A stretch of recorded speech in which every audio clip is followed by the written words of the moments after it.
So చాలామంది JNTH students ఈ 4-2 BTech exams ఏవైతే రాసున్నారో అది R22 రెగ్యులేషన్ అయినా R18 రెగ్యులేషన్ అయినా R16 రెగ్యులేషన్ అయినా కానివ్వండి, వాటి పేపర్ వాల్యుయేషన్ అప్డేట్ కానివ్వండి, పేపర్ వాల్యుయేషన్ ఎలా జరుగుతుందని కానివ్వండి, ఆ రిజల్ట్స్ గురించి కానివ్వండి, ఇక అడ్వాన్స్డ్ సప్లీ ఎప్పుడు ఉంటుందని చెప్పేసి దాని గురించి కానివ్వండి, వీటన్నిటి గురించి అడుగుతా ఉన్నారండి. దాని గురించి ఇప్పుడు చెప్పదలిచాను అనమాట. ముందుగా అయితే ఇంతవరకు ఈ ఛానల్ సబ్స్క్రైబ్ చేసుకుని వాళ్ళు ఎవరైనా ఉన్నట్టయితే సబ్స్క్రైబ్ చేసుకొని వీడియోని లైక్ చేసి షేర్ చేయండి.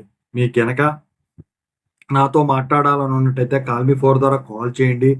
తెలుగు ఇంజనీరింగ్ ఎడ్యుకేషన్ టెలిగ్రామ్ ఛానల్లో జాయిన్ అవ్వండి. ఈ వీడియోకి ఒక హైప్ ఇవ్వండి. ఇక టాపిక్లో వెళితే ఏంటంటే ఈ జేఎన్టీహెచ్ 4-2 బీటెక్ సిఎస్సి కానివ్వండి, ట్రిపుల్ ఈ కానివ్వండి, ఏ కోర్స్ అయినా కానివ్వండి, May 1st ఎగ్జామ్స్ కంప్లీట్ అయిపోవడం అయితే జరిగింది. 4-2 బీటెక్లో మీకు తెలియని విషయం కాదు, 3 సబ్జెక్టులే ఉంటాయి. అయితే మీరందరూ కూడా ప్రాజెక్ట్లో ఉండటం వల్ల ఆ సబ్జెక్ట్స్ని లైట్ తీసుకుంటారు. అయితే ఎక్కువ శాతం ప్రాజెక్ట్ చేస్తారు. అయితే క్లాస్ వర్క్ నెల రోజులు స్టార్టింగ్ ప్రాజెక్ట్ ముందు జరుగుతుంది కాబట్టి క్లాస్ వర్క్ ప్రాజెక్ట్ టైంలో వాటి సంగతి పట్టించుకోరు. అన్నీ కూడా ఓపెన్ ఎలెక్టివ్స్, ప్రొఫెషనల్ ఎలెక్టివ్స్ ఉంటాయి. అయితే ఇక్కడ మీరు చదువుకోవటం వల్ల వన్ డే బ్యాటింగ్ వల్ల ఈ professional electives, open electives standards చాలా ఎక్కువగా ఉంటాయి, త్వరగా అర్థమవ్వవు. అయితే ఇప్పుడు ఈ పేపర్ వాల్యుయేషన్ గురించి మాట్లాడే ముందు అయితే మీకు పేపర్ వాల్యుయేషన్ స్టార్ట్ అయ్యిందా లేదా చెప్తాను. పేపర్ వాల్యుయేషన్ అయితే బరాబర్ స్టార్ట్ అయిపోయింది. ఎప్పుడు కూడా ఈ 4-2 బీటెక్వి ముందుగానే స్టార్ట్ అవుతాయి, రిజల్ట్స్ తొందరగా వదులుతారు. దానికి గల కారణం ఒకటేంటంటే పీసీసీఎంఎంలు త్వరగా ఇచ్చేయడానికి మిగతా యూనివర్సిటీతో పోలిస్తే లాక్డౌన్ టైంలో బాగా డిలే అవటం కారణం. ఇక రెండోది వచ్చేసరికి ఏంటంటే అడ్వాన్స్ సప్లీ అనేది ఉంటుంది కాబట్టి వెంటనే అడ్వాన్స్ సప్లీ అనేది 1 monthలో ఉంటుందండి. నాకు తెలిసి అసలైతే ఇంతకుముందు లాక్డౌన్ తర్వాత ఆగస్టులో జరిగేది, ఇప్పుడు వచ్చేసరికి జూలైలో మీకు అడ్వాన్స్ సప్లీ అనేది 4-2 బీటెక్ ఉంటుంది ఫెయిల్ అయితే. ఇక ఈ పేపర్ వాల్యుయేషన్ అనేది స్టార్ట్ అయిపోయింది కాబట్టి రిజల్ట్స్ గురించి మాట్లాడుకునే పోయే ముందు ఈ పేపర్ వాల్యుయేషన్ ఎలా జరుగుతుంది, పేపర్ వాల్యుయేషన్ వచ్చేసరికి అండి ఈ 3 సబ్జెక్టులు 4-1 లాగా అయితే ఈజీగా జరగవు. నేను ఎప్పుడూ చెప్తాను 4-2 బీటెక్ 3 సబ్జెక్టులు అయినా కానివ్వండి చాలా స్ట్రిక్ట్గా టఫ్గా జరుగుతుంది. దానికి తోడు ఈ ప్రొఫెషనల్ ఎలెక్టివ్స్, ఓపెన్ ఎలెక్టివ్స్ వచ్చేసరికి బాగా క్వాలిఫైడ్ ఫ్యాకల్టీ, ఎక్స్పర్ట్లు, సబ్జెక్ట్ ఎక్స్పర్ట్లు ఎవరైతే ఉంటారో వాళ్ళు మాత్రమే చేయటం జరుగుతుంది. ప్రతిదీ కూడా పట్టిపడి చూస్తారు. మీకు ఒక ఉదాహరణ చెప్తాను. ఒకనొక టైంలో ఒక 2-3 సంవత్సరాలు ఒక సబ్జెక్ట్లో ఒక క్లాస్ రూమ్లో మొత్తం ఫెయిల్ అయిన సందర్భాలు ఉన్నాయి, ఒక క్లాస్ రూమ్లో మొత్తం మీద ఒక్కళ్ళే పాస్ అయిన సందర్భాలు ఉన్నాయి. అందుకని చెప్పేసి మీరు జాగ్రత్తగా రాసుకోవాలి. దానికి గల కారణం చెప్పే ముందు, ఎందుకు అలా జరుగుతుందో చెప్పే ముందు రిజల్ట్స్ ఎప్పుడు వస్తాయో చెప్తాను. రిజల్ట్స్ వచ్చేసరికి అండి నాకు తెలిసి ఇంకొక 10 రోజుల్లో మీకు ఈ 4-2 బీటెక్ రిజల్ట్స్ అయితే ఖచ్చితంగా డిక్లేర్ చేస్తారు. ఈ రోజు వచ్చేసరికి 4వ తారీఖు కాబట్టి 14, 15, 16 ఈ 3 రోజుల్లో ఎప్పుడైనా రావచ్చు. ఇంకా ముందు వచ్చినా మీరు ఆశ్చర్యపడాల్సిన అవసరం లేదు. ఎందుకంటే మీకు వచ్చేసరికి ఇంతకు ముందులాగా ఈ సిబిటి ఎగ్జామ్స్ లేవు R22 బ్యాచ్కి. ఇంకా ఏంటంటే ఈ పేపర్ వాల్యుయేషన్ 3 సబ్జెక్టులే కాబట్టి టపా చేసేస్తారు. స్టూడెంట్స్ కూడా చాలా తక్కువ రాస్తారండి ఈ కంటెంట్. ఎందుకంటే ఈ ప్రాజెక్ట్ పనులు ఒకటి ఇందాక చెప్తానని ఎందుకు ఫెయిల్ అవుతారని, ఈ ప్రాజెక్ట్ పనులు పట్టడం వల్ల ఒక్కరోజు ముందో వారం ముందో వీళ్ళు చూస్తారు. బాగా చదివే వాళ్ళు అయితే వారం ముందు చూస్తారు. అందరూ ప్రాజెక్ట్ పనుల్లో బిజీగా ఉండటం వల్ల, ఈ సెమినార్ టెన్షన్లు వీటిలో ఉండటం వల్ల ఒక్కరోజు ముందు స్టార్ట్ చేస్తారు చూసారా. దాని కారణంగా అది చదివింది ఏం గుర్తుండదు. స్టాండర్డ్ బుక్సే ఉంటాయి, వీటికి ఆల్ ఇన్ వన్ ఉన్నా అందుట్లో ఏం గుర్తుండవు.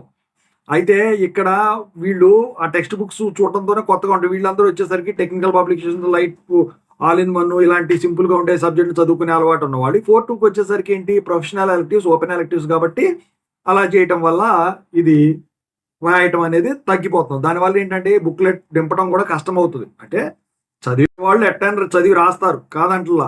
నేను ఉదాహరణలు చెప్పాను ఇందాక, ఒక క్లాస్ మొత్తం ఇదైందని చెప్పాను చూసారా. అది ఎక్కువ రూరల్ ఏరియాల్లో కానివ్వండి, ఎక్కడైనా కానివ్వండి అదే జరిగింది. అయితే ఇప్పుడు ఏంటంటే ఆ బుక్స్లో ఉన్నది చాలా తక్కువ రాస్తారు. అది కూడా కాకుండా 4-2లో కొన్ని సబ్జెక్టులు ఏంటంటే థియరీ తక్కువ ఉన్నాయి ఉంటాయి, బొమ్మలు ఎక్కువ ఉన్నాయి ఉంటాయి అనమాట. దానివల్ల ఏంటంటే బుక్లెట్ అనేది ఫుల్ అవ్వదు. ఇక చూసేవాళ్ళు సటా చూసుకుంటా బొమ్మలు చూసి పేపర్ వాల్యుయేషన్ చేస్తారు కాబట్టి స్పీడ్గా చేసేస్తారు. పేపర్ వాల్యుయేషన్ తొందరగా అయిపోతే రిజల్ట్స్ తొందరగా వదిలేస్తారు. అడ్వాన్స్ సప్లీ కండక్ట్ చేయడానికి నోటిఫికేషన్ రిలీజ్ చేస్తారు. అయితే ఇక్కడ ఈ క్రమంలో ఏంటంటే దగ్గరగా వచ్చిపోయిన వాళ్ళు కూడా ఉంటారండి మార్కులు. అట్లాంటి సందర్భంలో చాలా మంది అడుగుతా ఉంటారు. సార్ నేను బాగానే రాశాను. కానీ మరి ఫెయిల్ చేశారు. ఇప్పుడు ఆర్‌బీ పెట్టుకుంటే, సీవీ పెట్టుకుంటే ఏమన్నా వర్క్ అవుద్దంటే ఇక్కడేంటంటే ఆర్‌సీ, ఆర్‌బీ పెట్టుకోవాలి ముందు.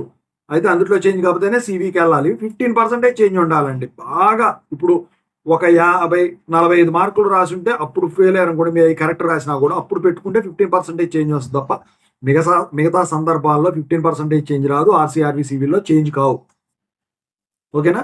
సో మీరు కరెక్ట్‌గా రాసారు. నేను కాదంటలా. మీరు రాసినంత వరకు కరెక్టే. కానీ ఆ కరెక్ట్‌గా రాసింది ఆ 15% చేంజ్‌కి ఫస్ట్ టైము 2, 3 మార్కులు మీ తప్పుదమ్మ లేకపోయినా వాల్యుయేటర్ వల్ల తగ్గుండొచ్చు. కానీ 15% చేంజ్‌కి అవి సరిపోలేదు. అందుకని చెప్పేసి చేంజ్ అవ్వలేదు అన్నమాట. ఓకేనా? సో అట్లాంటి పరిస్థితులు గనక ఉన్నట్టయితే 15% చేంజ్ కావాలంటే 45, 50 ఉండాలి. అప్పుడే పెట్టుకోవాలి ఇక. లేదంటే మాత్రం ఇక అడ్వాన్స్ సప్లీకి పోవడం మంచిది. అయితే ఇదనమాట ఓవరాల్‌గా చాలా మంది ఎందుకు ఫెయిల్ అవుతారు? ఎందుకు ఫెయిల్ అవ్వరు? అని చెప్పేసి లాస్ట్ ఇయరు కొంచెం పర్లేదండి. బాగానే ఇది జరిగింది. మీరు దీని గురించి టెన్షన్ పడాల్సిన పనిలే. మీకేంటంటే పాపం ఇప్పుడు ప్రస్తుతానికి ఉన్న పరిస్థితుల్లో ఎటువంటి బెనిఫిట్స్ లేవు మిగతా వాళ్ళలాగా. మీ సీనియర్స్ పరంగా, సూపర్ సీనియర్స్ పరంగా పక్కన పెట్టితే, మీ జూనియర్స్ పరంగా చూసినా కూడా వాళ్ళు కూడా అదృష్టవంతులే R25 వాళ్ళు. ఎందుకంటే వాళ్ళకి గ్రేస్ మార్క్స్ ఇవి కూడా ఇచ్చారు సబ్జెక్ట్ ఎగ్జామ్షన్ ఇవి. R25 రెగ్యులేషన్ వాళ్ళు. పాపం మీకు వచ్చేసరికి ఏది లేదు. R22 వాళ్ళకి ప్రస్తుతానికైతే మరి ముందేమైనా ఇస్తారో నాకు తెలీదు. R18 వాళ్ళకి గనక 4-2 బీటెక్ రెగ్యులర్ ఎగ్జామ్స్ అయిపోయిన తర్వాత గ్రేస్ మార్క్స్ గురించి వాళ్ళు ఎళ్లి అడగటం వల్ల, రిక్వెస్ట్‌లు పెట్టడం వల్ల ఇచ్చారు. అప్పుడు ఎక్కువ మంది ఫెయిల్యూర్స్ ఉన్నారు. మరి ఈసారి ఇస్తారని నమ్మకం అయితే నాకు లేదండి. ఓకేనా? R22 ఫస్ట్ బ్యాచ్ ఈ సంవత్సరమేనా అంటే, ఈ సంవత్సరమే బయటికెళ్ళేది. సో, మరి ఈ సంవత్సరం ఈ సెమ్ అయిన తర్వాత కానీ తెలీదనమాట. అయితే ఇక్కడ మీరేంటంటే చాలా మంది అడుగుతా ఉన్నారు. సార్ కొంచెం గ్రేస్ మార్క్ సపోర్ట్ ఇయ్యండి. నేను సపోర్ట్ ఇవ్వడం వల్ల మీకు ఒరిగేదేం లేదండి. మీరేదన్నా రిక్వెస్ట్‌లు చేయడమో ఇవి చేసుకుంటే ఎక్కువ మంది ఉన్నట్టయితే అప్పుడు వాళ్ళు స్పందించి వాళ్ళు మీకు ఇవ్వటం అయితే జరుగుతుంది. ఓకేనా? సో, ఇప్పుడున్న పరిస్థితుల్లో ఏంటంటే మీరు నా సలహా ఏంటంటే మీరు పాస్ అయినా, ఫెయిల్ అయినా కూడా సబ్జెక్ట్‌లు రాసుకొని పాస్ అవ్వడమే బెటర్. ఎందుకంటే గ్రేస్ మార్క్స్ అనేవి ఏంటంటే జస్ట్ స్టాంప్ మార్కులు రావటం వరకే తప్ప పర్సెంటేజ్‌కైతే ఇంప్రూవ్ కాదండి. 59, 59 పాయింట్ వచ్చినోళ్ళు మాత్రం ఒకటే చెప్తున్నా. ఫెయిల్ అయితే మీ అదృష్టం. ఎందుకంటే అడ్వాన్స్ సప్లీ రాసుకొని ఎక్కువ మార్కులు తెచ్చుకోండి దానికి సరిపడా. అప్పుడు 60% వస్తుంది. లేకపోతే అక్కడి దాకా వచ్చిపోతే చాలా బాధగా ఉంటుంది. ఇంకోటేంటంటే చాలా మంది అడుగుతున్నారు అడ్వాన్స్ సప్లీ రాస్తే స్టార్ మార్క్ పడుతుందా? అడ్వాన్స్ సప్లీ అని మీరే అంటున్నారు. అడ్వాన్స్ సప్లీకి వచ్చేసరికి స్టార్ మార్క్ అనేది ఉండదు. అడ్వాన్స్ సప్లీ తర్వాత మీరు ఏది రాసినా జూనియర్స్‌తో కలిపి మళ్ళీ అంటే 4-2 ఒకటే అడ్వాన్స్ సప్లీ జరుగుతుంది ఇప్పుడు. దాని తర్వాత మీరు ఏది రాసినా కూడా దాని మీద స్టార్ మార్క్ పడుతుంది. స్టార్ మార్క్ పెట్టడం వల్ల ఏమైనా ఎఫెక్ట్ ఉంటదా అంటే ఎటువంటి ఎఫెక్ట్ లేదు. నేను ఒకటే చెప్తున్నా.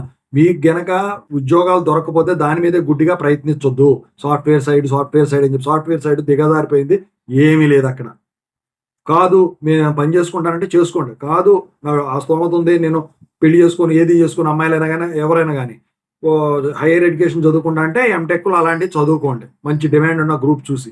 ఓకేనా? సో అంతేగాని ఖాళీగా మాత్రం కూర్చోవద్దండి. ఏదో ఒక పనన్నా చేసుకోండి. I wish all the